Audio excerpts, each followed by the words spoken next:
जय गुरु जी। परम पिता का संतान सुख आशीष। सर्वप्रथम जून 1998 में मुझे गुरु जी के दर्शन का सौभाग्य प्राप्त हुआ। मेरे मामा जी गुरु जी द्वारा अपने हृदय रोग के चमत्कारी निवारण के संबंध में उनके बारे में चर्चा करते रहते थे। मेरे मामा जी को उनके हृदय रोग विशेषज्ञ ने अति शीघ्र बाईपास शल्य क्रिया का सुझाव दिया था। अपने आप को मानसिक रूप से तत्पर कर वह गुरुजी का आशीर्वाद लेने गए। गुरुजी ने अपने पास बिठाकर उनको अपने पांव दबाने को कहा। फिर उनसे उनके स्वास्थ्य के बारे में प्रश्न किया। मामा जी ने उन्हें उत्तर दिया और प्रस्थान करने की आज्ञा मांगते हुए उनसे होने वाली शल्य क्रिया की सफलता के लिए कृपा बनाए रखने का आग्रह किया। गुरुजी बोले कि उन्होंने उनका बाईपास कर दिया है।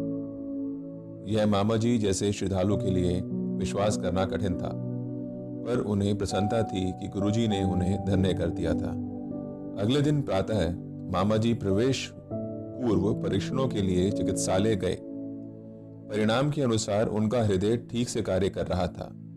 हृदय रोग विशेषज्ञ के निष्कर्ष के अनुसार उनकी अच्छी निद्रा के कारण परिणाम सही थे। उन्होंने मामा जी को एक अन्य प्रयोगशाला से परीक्षण कराने को कहा। उन्हें जब वही फल आए तो चिकित्सक अचंभे में पड़ गए। तब मामा जी ने पूर्व रात गुरुजी का प्रसंग सुनाया तो चिकित्सक को गुरुजी के दिव्य हस्तक्षेप पर चुप्पी साधने के अतिरिक्त कोई और स्पष्टीकरण नहीं सूझा। यद्यपि अब मुझे गुरुजी के प्रभाव के बारे में ज्ञान था, उन दिनों श्रीनगर में रहने के कारण उनके दर्शन नहीं कर पाया। मैं दिल्ली थोड़े समय के लिए कार्यवश ही आता था। सौभाग्य से अगली बार जब मैं दिल्ली आया तो मामा जी ने शुभ समाचार दिया कि गुरुजी दिल्ली में ही हैं और हम उनसे मिल सकते हैं। उसी संध्या को हम एम्पायर एस्टेट गए। वहां पहुंचने तक बहुत देर हो चुकी थी। लंगर का अंतिम चक्र चल रहा था और गुरुजी कुछ देर के लिए अपने कक्ष में चले गए थे। हम लंगर समाप्त करने के बाद संगत में बैठे थे।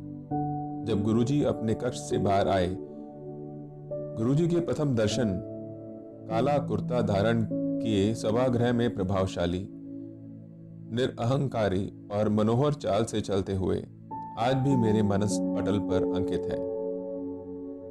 उन्होंने मामा जी को पहचान लिया और हम नव आगंतुकों को देखकर हमारे पास आए। उन्होंने मामा जी को हमारा परिचय कराने को कहा और महरौली गुड़गांव मार्ग पर द रैंच नामक एक कृषि भवन में अपने जन्म दिवस पर आने को कहकर हमें प्रस्थान करने की आज्ञा दे दी। प्रथम दिवस और परीक्षा काल। संयोग से अगले दिन दिल्ली में अपने कार्यालय पहुंचने पर मुझे अस्थायी काल के लिए वापस श्रीनगर जाने को कहा गया। वहां पर कार्यरत एक नवीन अधिकारी से कुछ चूक हो गई थी और एक ग्राहक ने उच्च क्षेत्रीय कार्यालय में असंतोष प्रकट किया था। गुरुजी से उनके जन्मदिवस के अवसर पर उनके दर्शन न हो पाने की निराशा के साथ मैं श्रीनगर लौट गया। मुझे सौंपे गए कार्य में सफल होने का विश्वास था, क्योंकि मुझे गुरुजी के दर्शन और आशीष दोनों प्राप्त हो चुके थे। मुझे ज्ञात था कि सब कुछ गुरुजी की इच्छा अनुसार ही होगा। कठिन परिस्थितियों में मैं श्रीनगर और अवंतीपुर के कार्य संभालता रहा। वह ग्राहक अत्यधिक अपेक्षा रखता था और अपने अभियोग सिद्ध करने के लिए हमसे बहुत कार्य करवाता था। संभवतः इससे पूर्व मैं यह कार्य ना कर पाता, पर इस बार अंतर था। मेरे पास एक आश्रय था और कठिन काल में मैं उनको याद करता था।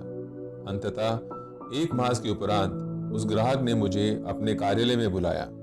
उसने मेरे समक्ष ही क्षेत्रीय कार्यालय में फोन किया और मेरे द्वारा दी गई उच्च स्तरीय सेवाओं की अति प्रशंसा करी।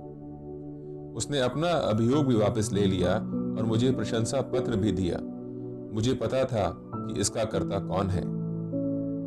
गुरुजी के पुनः दर्शन होने की उत्सुकता सहित मैं दिल्ली वापस आ गया। मेरे परिवार के सदस्य गुरुजी के जन्म दिवस आयोजन पर गए थे और नियमित रूप से एम्पायर एस्टेट भी जाते रहते थे। उन्होंने गुरुजी के जन्म दिवस के अवसर पर उपस्थित सहस्रों श्रद्धालु और उन भक्तों के बारे में बताया जिनकी गुरुजी ने सहायता करी थी। मैंने सोचा, क्या वह हमें संतान सुख का आशीष देंगे? विवाह के 7 वर्ष बीतने पर भी हम संतान सुख से वंचित थे। चिकित्सक, प्रार्थना और उपाय सब असफल रहे थे।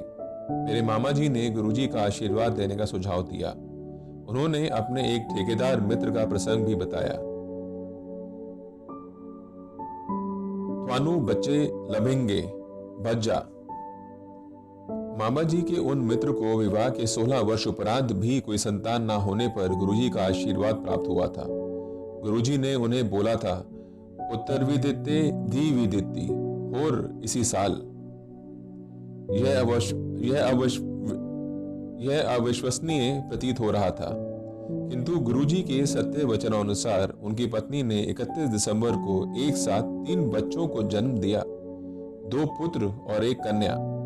गुरुजी के आशीर्वाद से सब कुछ संभव है, पर हमें उनका आशीर्वाद कब मिलेगा? मैं उत्सुक था। हम गुरुजी के यहाँ निरंतर जाते रहे, पर उन्होंने कभी हमसे बात नहीं करी। अन्य महाअनुभवों ने गुरुजी पर विश्वास बनाए रखने का सुझाव दिया। वह अनुकूल समय आने पर बात करेंगे। उनके पास जाकर अपनी समस्या मत बताओ। एक दिन जब हम लंगर के पश्चात संगत में बैठे हुए थे, गुरुजी ने मुझे अपने पास आने का इशारा किया। क्या वास्तव में वो मुझे बुला रहे थे? संगत ने आश्वस्त किया कि मुझे ही बुलाया है। मन में अनगिनत विचार समेटे, किंतु बोलने का साहस जुटाने के कठिन प्रयास सहित मैं उनके पास पहुंचा। इत्थे क्यों आए वे? गुरुजी, कोई बच्चे नहीं हैं। बस इतना ही बोलने का साहस जुटाकर मैंने उत्तर दिया। अनासक्त भाव से वह बोले, थानू बच्चे लभेंगे, बच जा। कुछ सोचे बिना ही मैं बोल पड़ा, गुरुजी, मैं भागने के लिए नहीं आया हूं। गुरुजी मुझे देखकर बोले, चंगा, 8वें दिन आता रही। इस बात ने मुझे अति विस्मित कर दिया। गुरुजी को कैसे पता कि हर 8वें दिन आना ही मेरे लिए सुविधाजनक है? उस समय मैं 8 दिन के पाली चक्र में कार्यरत था। 2 दिन प्रातः, 2 दिन अपराह, 2 दिन रात्रि और फिर 2 दिन अवकाश। इस प्रकार पहले अवकाश को ही सत्संग में आना सुविधाजनक था। हमने गुरुजी के दर्शन के लिए हर 8वें दिन जाना प्रारंभ कर दिया। संगत के अनुमंत्रित भाग्यवान सदस्य अपने अनुभव सुनाते थे। इससे हमें भी आश्वासन मिलता था कि गुरु कृपा से हमारी मनोकामना भी पूर्ण होगी। पर कब? हम स्वयं से प्रश्न करते रहते थे। अन्य समस्याएं हल हो रही थी। मेरी पत्नी का कार्य स्थायी हो गया था। अपने साक्षात्कार से पूर्व उसने गुरुजी से आशीष प्राप्त किया और 42 प्रत्याशियों में वह अकेली चुनी गई थी। हमारी आर्थिक परिस्थितियों में भी सुधार हो रहा था। हम दोनों संतान उत्पत्ति निष्फलता का उपचार करा रहे थे, परंतु सफलता हाथ नहीं लग रही थी। यद्यपि चिकित्सिका को आशा नहीं थी, तथापि उन्होंने गर्भाशय में वीर्यारोपण का सुझाव दिया था। उन्होंने कहा कि यदि यह भी असफल रहा तो फिर बाह्य प्रत्यारोपण कर गर्भाशय में बिठाने का प्रयास करा जाएगा, किंतु वह अधिक मूल्यवान होगा। उन्हीं दिनों मुझे अपने उच्च कार्यालय से समाचार मिला कि मुझे अधिशासी MBA की प्रवेश परीक्षा देने के लिए चुना गया है। जून 2000 में प्रारंभ होने वाले इस प्रोग्राम की अवधि 1 वर्ष की थी। मैं दुविधा में था। मेरी पत्नी परीक्षा देने की विरुद्ध थी। मैंने उसे गुरुजी पर यह निर्णय छोड़ने को कहा। उसके अनुसार मेरे चुने जाने पर उपचार वर्ष भर बंद करना पड़ेगा। गुरुजी के अगले दर्शन के अवसर पर साहस बटोर कर मैंने सुझाव मांगा। गुरुजी ने उत्तर दिया कि ऐसे अवसर जीवन में बार बार नहीं आते और मुझे जाना चाहिए। यह बात सुनकर मेरी पत्नी उदास हो गई। मैंने परीक्षा दी। सफल अभ्यर्थियों की सूची आने से पूर्व कई चर्चाएं होती थीं। यह सुनकर कि मेरा नाम उन चर्चाओं में नहीं था, मेरी पत्नी चिंता मुक्त हुई। इसी समय चिकित्सिका ने 2 जून 2000 को अंतिम बार पुनः पिछली प्रक्रिया दोहराने का निर्णय किया। उन्हें इस बार भी कम आशा थी। उन्होंने कहा कि अगली बार दूसरी प्रक्रिया करेंगे। मैंने अपने कार्यालय में समाचार दिया मैं विलंब से पहुंचूंगा। इधर चिकित्सालय में प्रथम नमूने और परीक्षणों के बाद मुझे एक और नमूना देने को कहा गया। जब मैंने अपने कार्यालय में बताया कि विलंब अधिक होगा और बहुत अधिक होने पर मैं नहीं आऊंगा, तो उस अधिकारी ने निर्देश दिया कि भले ही कितनी देर हो जाए, मुझे वहां अवश्य पहुंचना है। यहाँ पर कार्य समाप्त होने पर और अपनी पत्नी की सुरक्षित घर पहुंचने का प्रबंध कर जब मैं अपने कार्यालय पहुंचा तो मुझे MBA में अपने चयन का समाचार मिला। स्वीकृति देने के लिए 3 दिन का समय था। अगले दिन जब हम गुरुजी के दर्शन के लिए गए और मैंने यह समाचार गुरुजी को दिया तो मुस्कुराकर वह बोले, फिर ते कल्याण हो गया। मैंने सोचा, मैंने तो गुरुजी को अपने चयन की बात बताई है और वह कह रहे हैं कि मैं धन्य हो गया। यह तो प्रत्यक्ष ही है। उस समय गुरुजी के तात्पर्य से हम अनभिज्ञ थे। इस रहस्य उद्घाटन के लिए अभी कुछ और दिन का समय शेष था। मैंने गुड़गांव में MBA संस्था में प्रवेश कर लिया। प्रथम सत्र के बाद मैं घर गया। उसी संध्या को हम दर्शन के लिए गए। लौटते हुए मेरी पत्नी ने गर्भ परीक्षण उपकरण खरीदने को कहा। गुरुजी के कथन का रहस्य अगले दिन प्रातः उजागर हुआ जब मेरी पत्नी ने अपना गर्भवती होने का समाचार दिया। गुरुजी की कृपा से कठिन परिस्थितियों में की गई अंतिम चेष्टा सफल हुई थी। हम दोनों हर्ष से विह्वल और कृतज्ञ थे। चक्षुओं में अश्रु भरे हम दोनों बहुत देर तक गुरुजी के चित्र का चुंबन लेते रहे। उसी शाम को हम गुरुजी के पास गए और उनके चरण कमल छूकर जैसे ही उन्हें यह सूचना देने के लिए मैंने अपना मुख खोलना चाहा, उन्होंने मुझे चुप रहने का संकेत दिया और बोले, मैनू पता है। मेरी अनुपस्थिति होते हुए भी मेरी पत्नी का गर्भकाल सहजता पूर्वक बीत गया। उसी अवधि में उसे महाविद्यालय परिसर में ही घर मिल गया, जिससे प्रतिदिन यात्रा करने के कष्ट से भी मुक्ति मिल गई। उसने 31 जनवरी 2001 को पुत्र को जन्म दिया। शिशु के 40 दिन पूर्ण होने पर हम उसे गुरुजी का आशीर्वाद दिलवाने उनके पास ले गए। उस दिन आज्ञा लेते समय गुरुजी मेरी पत्नी को बोले, पूनम आंटी होर मुंडा लेना है। मेरी पत्नी को एकाएक अत्यधिक अचंभा हुआ पर वह कुछ नहीं बोली। उसके बाद गुरुजी हर दर्शन के समय मेरी पत्नी से यह पूछते रहे। वह कभी उत्तर तो नहीं देती थी, पर अचरज सदा रहता था कि इतने छोटे शिशु के साथ कैसे पुनः उस पूरी प्रक्रिया को दोहरा पाएंगे। उसके अनुसार गुरुजी परिहास कर रहे थे। जून 2001 में मेरा MBA पूरा होने पर मेरा स्थानांतरण राजबंद हो गया। छोटे शिशु एवं दिल्ली में अन्य उत्तरदायित्वों के कारण मेरे लिए इस समय दिल्ली से बाहर जाना असंभव था। मैंने अपने कार्यालय में अपने वरिष्ठ अधिकारियों से अनेक अनुनय विनय करी, पर कोई सहायता करने को उद्यत नहीं था। सबकी उदासीनता देखकर अंत में मैंने दिल्ली में अपने परिवार के लिए सब प्रबंध कर जाने का मन बना लिया था। उस संध्या को हम गुरुजी के दर्शन के लिए गए। उसी दिन सबसे वरिष्ठ अधिकारी, जिनको मैंने स्थानांतरण रोकने की विनती करी थी, ने मना कर दिया था। उस दिन भी गुरुजी ने मेरी पत्नी को देखकर अपना वही प्रश्न दोहराया, पूनम आंटी और मुंडा लेना है। मेरी पत्नी ने तत्काल उत्तर दिया, यदि मेरे पति विस्थापित होकर चले गए तो मुझे पुत्र कहां से मिलेगा। गुरुजी मुस्कुराकर बोले कि यह तो वास्तव में तकनीकी समस्या है, वह मेरे स्थानांतरण रद्द कर देंगे। हम उनके कमल चरण स्पर्श कर घर आ गए। 2 दिन के पश्चात मेरे एक वरिष्ठ अधिकारी ने फोन किया और बोले, तुम अपनी समस्याओं के कारण ना जाने की बात करते रहते हो। तुम एक आवेदन पत्र लिखकर मुझे भेज क्यों नहीं देते? मैं देखता हूं कि क्या हो सकता है। मुझे उनके मन में इस विचार की उत्पत्ति के कारण का पता था। उसके पश्चात गुरुजी के जन्म दिवस 7 जुलाई 2001 से मैंने पुनः कार्यालय में काम प्रारंभ कर दिया। तब मैं दिल्ली 2 वर्ष और रहा। गुरुजी उसके बाद ही मेरी पत्नी से निरंतर वही प्रश्न करते रहे। अप्रैल 2002 में एक दिन मेरी पत्नी ने उत्तर दिया, जैसी आपकी इच्छा। अगले दिन ही गर्भ परीक्षण के सफल परिणाम निकले। इस बार यह बिना किसी चिकित्सा पद्धति के संभव हुआ था। गर्भकाल की अवधि में एक बार मेरी पत्नी ने मुझसे कहा कि इस बार कन्या होनी चाहिए और गुरुजी से इस बारे में निवेदन करेगी। अगले दर्शन के समय वह गुरुजी के चरण स्पर्श करते समय कहने ही वाली थी कि गुरुजी पहले बोले, पहली बार मुंडा तो दूजी बार भी मुंडा। उसे अपना उत्तर मिल गया था और उसने 1 दिसंबर 2002 को पुनः पुत्र को जन्म दिया। गुरुजी ने दूसरे पुत्र का नामकरण इशू किया। हमारी दूसरी संतान उत्पत्ति के बाद एक दिन गुरुजी ने मेरी पत्नी से प्रश्न किया कि क्या वह पीएचडी करने का विचार कर रही है।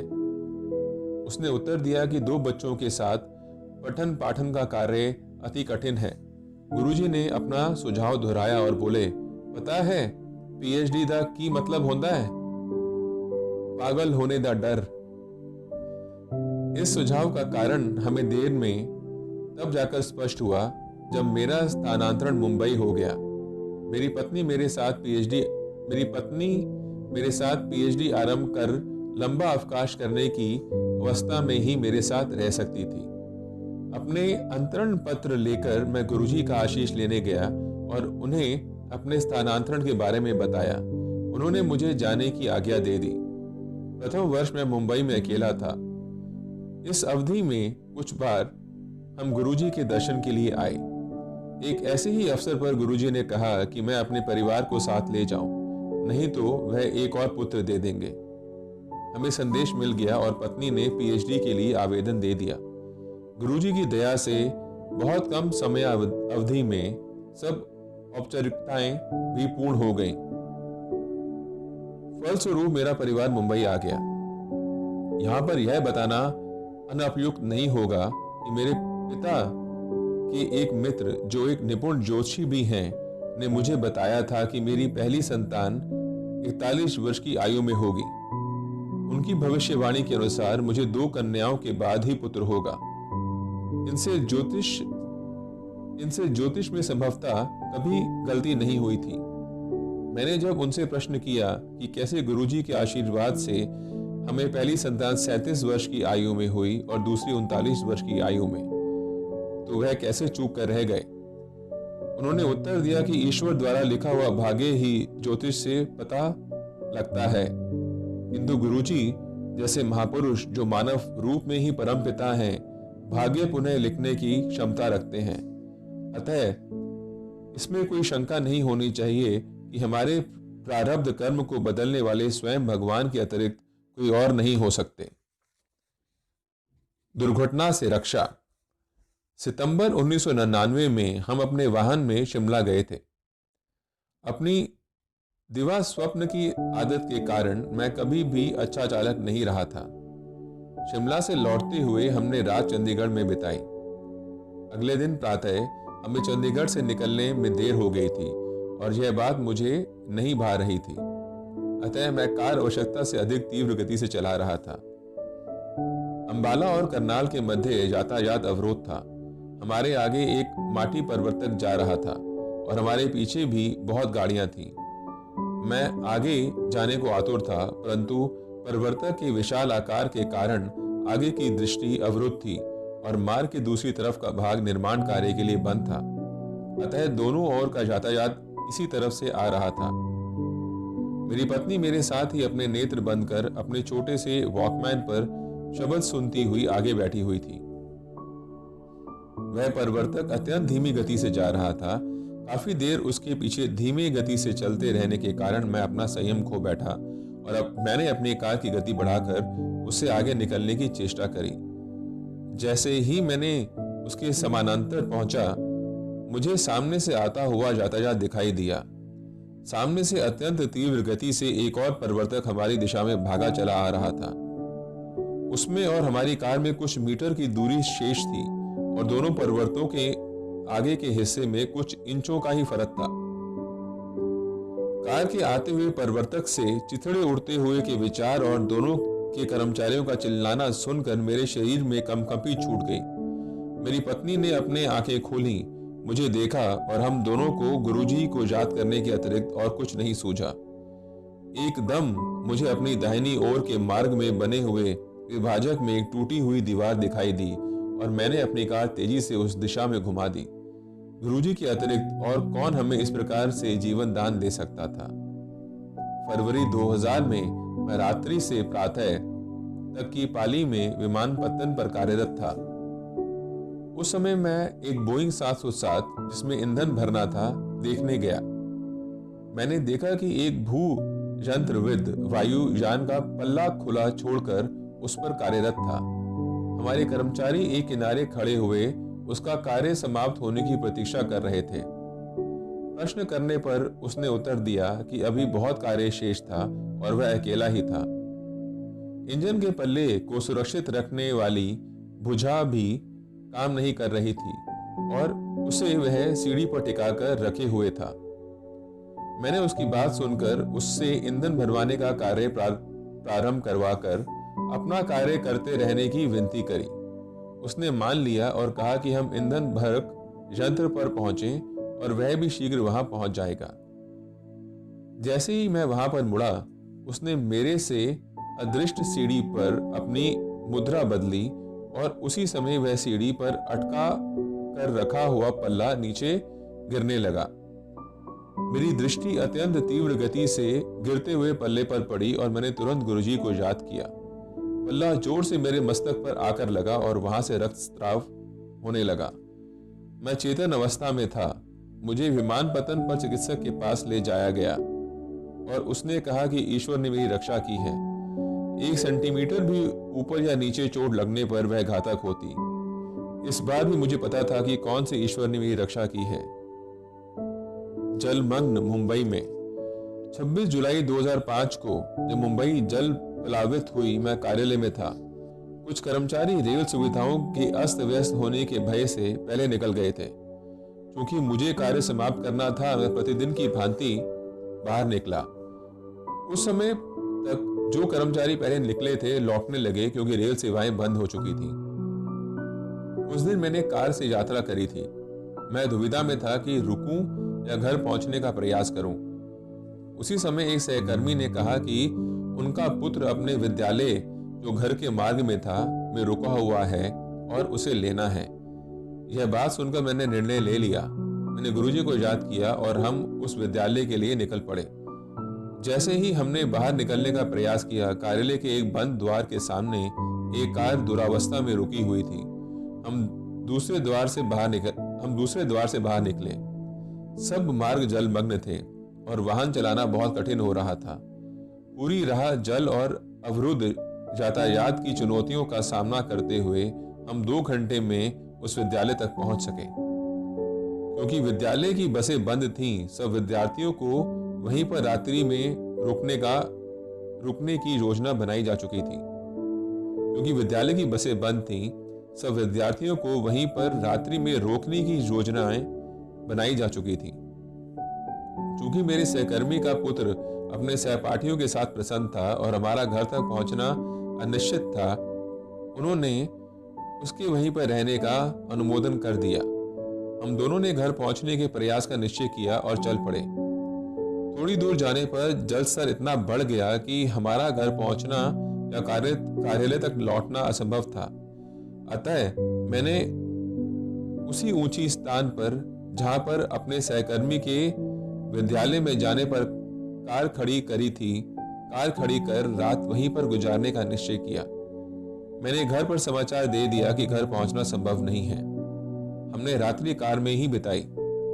अगले दिन जैसे जैसे जल स्तर कम होता गया, मैं धीमे धीमे कार चलाकर शाम तक घर पहुंचा। घर पहुंचने पर पता लगा कि वहां पर सब कारें पानी में डूबकर ऐसी अवस्था में हो गई थीं कि अत्यधिक धन व्यय करने पर भी उनका जीर्णोद्धार संभव था। यही दशा कार्यालय में खड़ी हुई कारों की भी हुई थी। समाचारों में इस घटना की चर्चा करते हुए यह भी बताया गया कि अधिक जलस्तर और यातायात रुके जाने के कारण कई को राह में रात के लिए रुककर अपने वाहनों में सोना पड़ा। जल के और बढ़ने पर जो अपनी कारों के द्वार या खिड़कियां खोलकर बाहर नहीं आ सके, उनकी मृत्यु हो गई। परंतु ना मुझे ना ही कार को कोई हानि हुई। यह सब इस कारण के चलने से पहले मैंने गुरुजी को याद कर लिया था। केवल गुरुजी की कृपा मुझे उस रात बचा सकती थी और वह बनी रही। महासमाधि के बाद भी उनकी कृपा। फरवरी 2007 में जब मैं दिल्ली आया था, गुरुजी के दर्शन के लिए गया। जब मैं उनसे आज्ञा लेने के लिए झुका, वह बोले, तू दिल्ली वापस आ गया है? मैंने उत्तर दिया, नहीं गुरुजी, हल्ले ते बॉम्बे ही हूं। गुरुजी ने एक और भक्त की ओर इशारा किया कि वह उससे पूछ रहे थे, पर यह मेरे लिए संदेश था। मैं समझ गया था कि गुरुजी किस प्रकार अपने भक्तों की इच्छा पूर्ति करते हैं। मार्च 2007 के अंत तक दिल्ली के लिए स्थानांतरण आदेश आ गए। 1 मास पश्चात मैंने दिल्ली कार्यालय में कार्य करना प्रारंभ कर दिया और 26 मई को मेरा परिवार भी दिल्ली आ गया। सौभाग्य से एक दिन पश्चात उनके दर्शन भी हो गए। 31 मई को उनके शरीर छोड़ने के निर्णय को सुनकर मैं ध्वस्त हो गया। बड़े मंदिर से लौटते हुए मेरे मन में अनेक विचार उभर रहे थे। ऐसे कई अवसर थे जब गुरुजी ने हमें धन्य किया था और अनेक अवसरों पर हमें वह दिया था जिसके हम रोके नहीं थे। अब क्या होगा? अब कौन हमारा ध्यान रखेगा? यद्यपि इन प्रश्नों का मेरे पास कोई उत्तर नहीं था, किंतु जिन्होंने सदा हमारी आवश्यकताओं, शंकाओं और प्रार्थनाओं का उत्तर दिया था, उनके पास इसका भी समाधान है। यह मुझे कुछ दिनों में पता लगने लगा था। वर्ष 2005 से मैं अंतर निगम उद्यम प्रतियोगिता इंटर कॉर्पोरेट बिजनेस कंपटीशन में भाग लेता रहा था। इस वर्ष 2007 में क्षेत्रीय प्रतियोगिता दिल्ली में 1 से 2 जून को आयोजित थी। गुरुजी की महासमाधि के उपरांत मुझे लगा कि अपना सर्वस्व देना संभव नहीं होगा। मैंने अपने साथियों को फोन कर कहा कि मैं अत्यधिक क्षीण हो रहा हूं और वह मेरे ऊपर निर्भर ना रहें। मेरे एक साथी ने मुझे सांत्वना दी, गुरु अपने शिष्यों को कभी नहीं छोड़ते, शरीर त्यागने के बाद भी नहीं।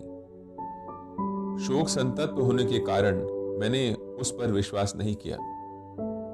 जैसे तैसे हमारा दल पहले 4 दौर पार कर गया। अंतिम चक्र में हमने कुछ विपत्तिपूर्ण निर्णय लिए जिससे हम अंतिम निर्णायक चरण में प्रवेश कर सकें। परिणाम घोषित हुए तो उनमें हमारा नाम नहीं था। मैंने अपनी जेब से गुरुजी का चित्र निकाला और कह पड़ा, अब यही होना था, आपके रहते हुए बात कुछ और ही थी।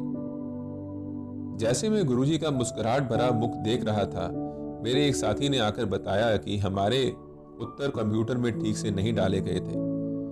हमने आयोजकों को जाकर उनकी अशुद्धि बताई।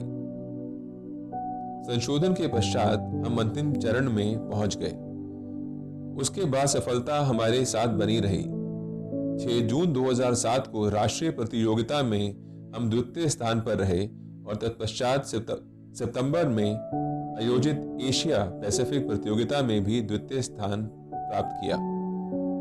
गुरुजी ने हमें बता दिया था कि उनकी दया अब भी उनकी संगत के साथ है। हम अपने दोनों बच्चों के अच्छे विद्यालय में प्रवेश कराने को उत्सुक थे। यद्यपि हम विभिन्न सूत्रों के द्वारा प्रयास कर रहे थे, पर उसमें कोई सफलता नहीं मिल रही थी। अंत में मैंने गुरुजी से प्रश्न किया, आपने 2 पुत्र दिए हैं, तो इनको अच्छे विद्यालय में प्रवेश क्यों नहीं दिला देते? इसका उत्तर मुझे अतिशीघ्र मिला। दोनों बच्चों को दिल्ली के सबसे अच्छे विद्यालयों में से एक में बिना किसी दान या राजनीतिक सूत्र के प्रवेश मिल गया। जब हम दिल्ली पहुंचे तो हमारे पास कोई ऐसा निवास नहीं था जहां से मेरी पत्नी और मैं अपने कामकाज और दोनों बच्चों, जो अब 6 और 4 वर्ष के थे, की देखभाल कर सके। इस समस्या का एकमात्र समाधान यही था कि मेरी पत्नी को महाविद्यालय परिसर में ही घर मिल जाए, पर कोई भी निवासी सेवानिवृत्त होने वाला नहीं था और वहां पर घर वरीयता के आधार पर मिलते थे। इस बार भी हमारी इच्छा अनुसार चमत्कार हुआ।